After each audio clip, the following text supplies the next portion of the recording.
Ya,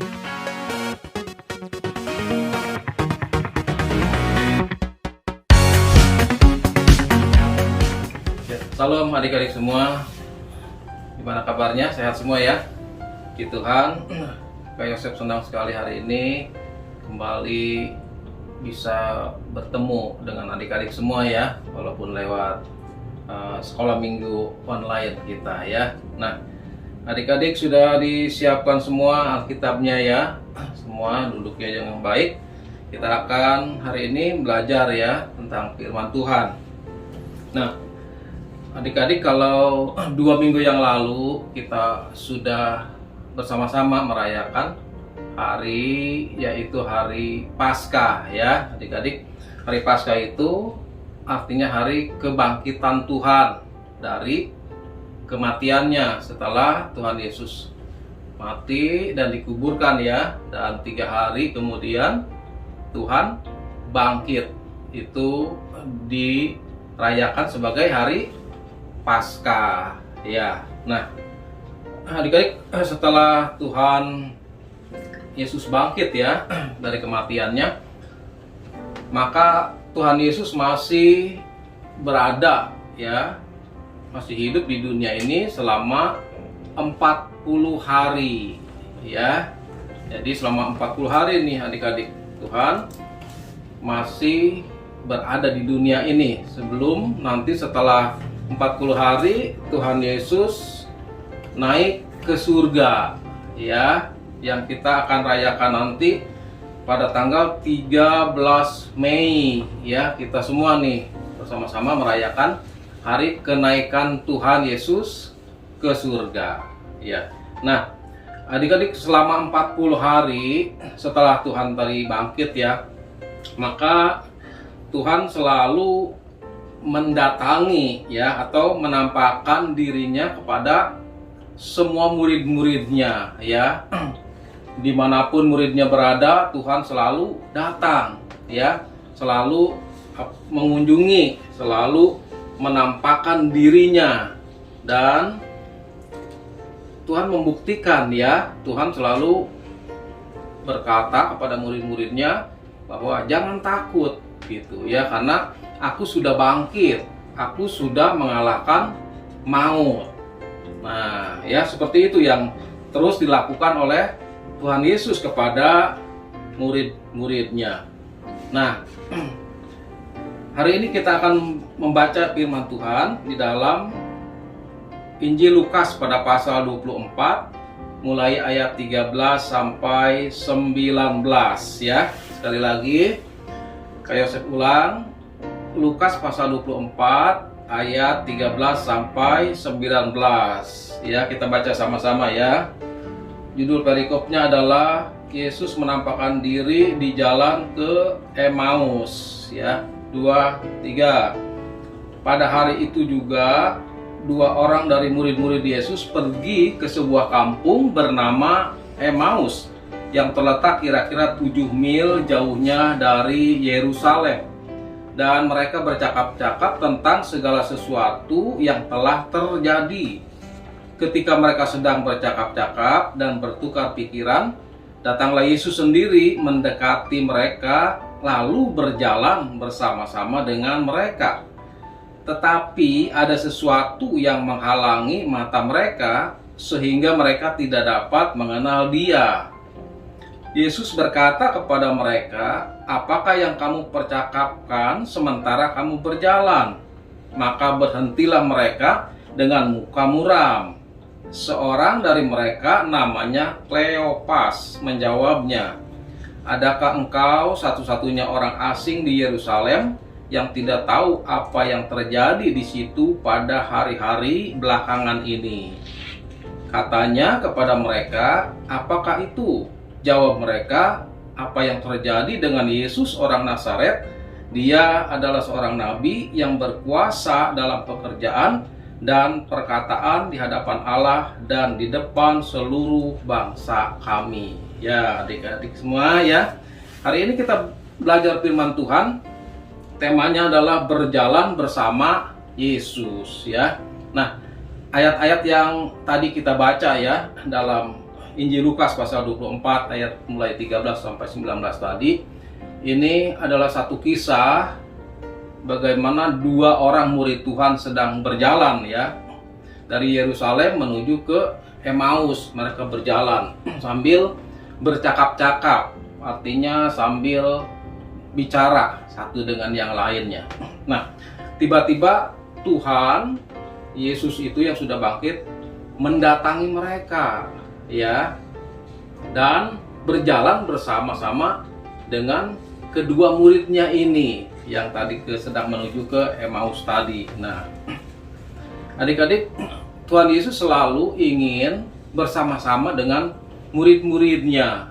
Artinya Tuhan Yesus selalu ingin bersama-sama dengan kita semua ya, sehingga kita tidak akan pernah berjalan sendiri. Tuhan selalu ingin ada bersama kita. Artinya Immanuel ya, adik-adik semua tahu ya, arti Immanuel itu artinya Allah menyertai kita atau Allah bersama-sama dengan kita ya. Nah, adik-adik, waktu Tuhan Yesus menghampiri kedua murid ini dan mulai Tuhan Yesus juga ikut berbicara ya dengan mereka.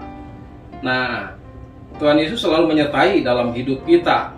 Kalau Tuhan Yesus itu menyertai hidup kita, artinya bersama-sama dengan kita nih, maka ada hal-hal yang terjadi di dalam hidup kita semua. Apa itu? Kalau Tuhan Yesus ada menyertai kita, yang pertama ada kekuatan ya. Dalam hidup kita semua, kita diberi kekuatan yang pertama atau kemampuan oleh Tuhan. Artinya Tuhan memberikan semangat buat kita ya. Adik-adik semua semangat ya, adik-adik semua anak-anak yang antusias gitu, enggak males-malesan ya, enggak loyo-loyo ya, tetapi semuanya tetap semangat, tetap antusias, tetap rajin, karena Tuhan ada di dalam hidup kita semua. Tuhan menyertai kita semua ya. Nah, yang kedua nih adik-adik, kalau Tuhan menyertai hidup kita, yang kedua pasti ada keberanian yang Tuhan berikan bagi kita semua ya, sehingga kalau Tuhan berikan keberanian itu, kita bisa mengalahkan rasa takut kita ya. Di sini siapa adik-adik yang suka sering merasa takut dalam hidupnya nih? Wah, nggak ada ya. Kenapa? Karena Tuhan Yesus menyertai hidup kita sepanjang perjalanan hidup kita. Tuhan ada bersama-sama dengan kita. Untuk apa? Untuk memberikan keberanian supaya kita menjadi anak-anak yang berani, bukan berani berbuat dosa, tetapi karena berani kita anak Tuhan ya. Artinya kita bisa mengalahkan rasa takut kita yang selama ini seringkali muncul ya di dalam pikiran kita ya, seringkali ketakutan. Wah, ketakutan tentang sekolah kita, ketakutan sakit ya, ketakutan apalagi masa depan, semuanya bisa dikalahkan karena Tuhan memberi bagi kita adalah keberanian. Nah, yang ketiga adik-adik, Tuhan Yesus kalau menyertai hidup kita, artinya kita diberikan kemenangan dalam hidup ini ya. Kemenangan dalam hal apa? Kemenangan dari dosa. Kita bisa mengalahkan dosa kita ya, sehingga kita nggak berbuat dosa lagi ya, karena dosa sudah dikalahkan. Mengalahkan apa lagi? Kita menang dalam segala sakit penyakit kita ya. Siapa di sini adik-adik yang sering sakit-sakitan? Wah, nggak ada ya. Semuanya sehat, semuanya kuat karena Tuhan memberi kemenangan bagi kita atas sakit penyakit kita ya.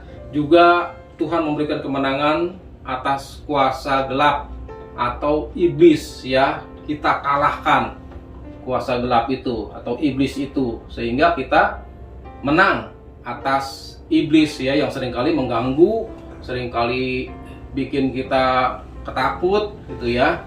Nah, Tuhan memberikan kemenangan bagi kita semua karena Tuhan menyertai kita ya. Dia bersama-sama dengan kita seperti yang dialami oleh dua murid ini. Tadi yang salah satu namanya siapa adik-adik? Namanya Kleopas tadi ya. Tuhan menyertai dia ya. Tuhan bersama-sama dengan mereka berdua dan Tuhan mulai berbicara gitu pada mereka ya. Jadi hari ini ya kita percaya adik-adik bahwa Tuhan menyertai hidup kita setelah bangkit. Tuhan bersama-sama dengan kita setiap hari, setiap waktu. Tuhan selalu ada di dalam hidup kita. Nah, tapi ada persoalannya nih adik-adik ya. Waktu Tuhan datang menghampiri kedua muridnya ini. Dalam ayat yang ke-16 ini persoalannya nih ya. Tetapi ada sesuatu yang menghalangi mata mereka sehingga mereka tidak dapat mengenal Dia. Nah, ini persoalannya ya. Waktu Tuhan Yesus datang ya, menghampiri mereka dan berbicara, bercakap-cakap dengan mereka, tapi mereka enggak ngerti, mereka enggak tahu bahwa itu adalah Tuhan Yesus yang mendatangi mereka. Kenapa persoalannya? Ada sesuatu yang menghalangi mata mereka, mata kedua murid ini, sehingga mereka nggak tahu ya yang sedang diajak bicara itu adalah Tuhan Yesus. Nah, seringkali ya Tuhan Yesus ada di dalam hidup kita semua ya, tetapi kita nggak tahu, kita nggak menyadari itu. Kenapa? Karena kita nggak melihat, nggak merasakan bahwa Tuhan memang hidup dan ada di dalam hidup kita. Kenapa persoalannya? Persoalan yang pertama karena mungkin rasa kecewa gitu. Ya, siapa yang di sini adik-adik yang pernah kecewa dalam hidup ini ya? Wah, kecewa sama siapa? Kecewa sama orang tua, kecewa sama teman-teman, ya, kecewa sama guru, ya, kakak sekolah minggu. Wah, ini seringkali ya terjadi rasa kecewa begitu ya. Nah, ini yang menghalangi kita tidak bisa melihat bahwa Tuhan dan kuasanya bekerja di dalam hidup kita. Rasa pertama adalah rasa kecewa. Yang kedua yang menghalangi mata kita, seringkali kita nggak bisa lihat nih adik-adik, Tuhan itu ada, adalah kebodohan kita. Kenapa? Kebodohan kita artinya kita tidak mengerti firman Tuhan ya. Firman Tuhan itu sebabnya harus dibaca ya Alkitab kita supaya kita mengerti. Ini yang kata Tuhan nih ya. Karena kebodohan yang seringkali kita nggak ngerti, nggak tahu bahwa Tuhan itu hidup dan ada di dalam hidup kita ya. Yang ketiga nih persoalannya adik-adik adalah kita tidak bisa melihat Tuhan, tidak bisa melihat kuasanya, kasihnya yang besar itu karena kita tidak percaya atau kita kurang percaya kepada Tuhan. Seperti yang dialami oleh dua muridnya ini. Dia nggak bisa melihat kehadiran Tuhan bersama-sama, berjalan bersama mereka, bercakap-cakap. Kenapa? Karena mereka rasa kecewa di dalam hatinya. Mereka juga tidak mengerti firman Tuhan yang sebenarnya sudah lama disampaikan itu ya. Karena Tuhan Yesus akan mati, akan bangkit kembali begitu. Mereka nggak tahu itu. Nah, Tuhan bilang itu satu kebodohan karena tidak mengerti firman Tuhan. Dan yang ketiga masalahnya adalah mereka tidak percaya atau kurang percaya bahwa memang itu benar-benar terjadi. Tuhan Yesus itu mati dan bangkit, itu benar-benar harus terjadi ya. Kurang percaya mereka ya, kurang beriman kepada Tuhan ya. Itu sebabnya adik-adik yang dikasihi Tuhan ya, kita hari ini kita belajar firman Tuhan bahwa memang benar Tuhan Yesus itu sudah mati, sudah bangkit dan bersama-sama dengan kita di dalam hidup kita semua ya. Orang yang percaya ya, yang selalu setia kepada Tuhan. Tuhan ada menyertai kita dan memberikan kekuatan, memberikan keberanian, memberikan kemenangan bagi kita, sehingga kita semua adalah menjadi anak-anak Tuhan yang harus bersaksi kepada semua orang. Ya, ceritakan ya, kalau adik-adik semua punya teman ya di sekolah, dimanapun juga di rumah, ceritakan bahwa Tuhan Yesus memang Tuhan yang hidup, Tuhan yang bangkit dari kematiannya dan memberikan juga satu kuasa, satu kasih yang besar bagi kita semua ya, orang-orang yang percaya kepadanya ya. Nah, adik-adik, untuk ayat hafalannya di dalam Mazmur pasal 60 ayat yang ke-14 ya. Kita percaya bahwa Tuhan ada di dalam hidup kita, dan waktu Tuhan bersama-sama dengan kita, maka kita akan dapat ya melakukan perbuatan-perbuatan yang besar bersama dengan Tuhan ya. Kiranya Tuhan memberkati kita semua adik-adik. Mari kita tunduk kepala, mari kita berdoa ya. Terima kasih Bapa di surga, hari ini kami sudah mendengar dan belajar firman-Mu Tuhan, yang mengingatkan kami semua bahwa Tuhan sudah bangkit dan Tuhan ada menyertai di dalam hidup setiap kami anak-anak-Mu Bapa. Kami percaya Tuhan ada sebagai Immanuel dan memberikan kemenangan demi kemenangan bagi kami sekalian. Terima kasih Bapa di surga, ya kiranya berkat-Mu melimpah bagi anak-anak sekolah minggu-Mu ya Tuhan, yang mendengarkan firman ini, sehingga mereka dapat terus bertumbuh iman mereka, kepercayaan mereka, kasih mereka kepadamu ya Bapa. Di dalam nama Tuhan Yesus Kristus kami berdoa, mengucap syukur kepadamu saat ini. Haleluya. Amin.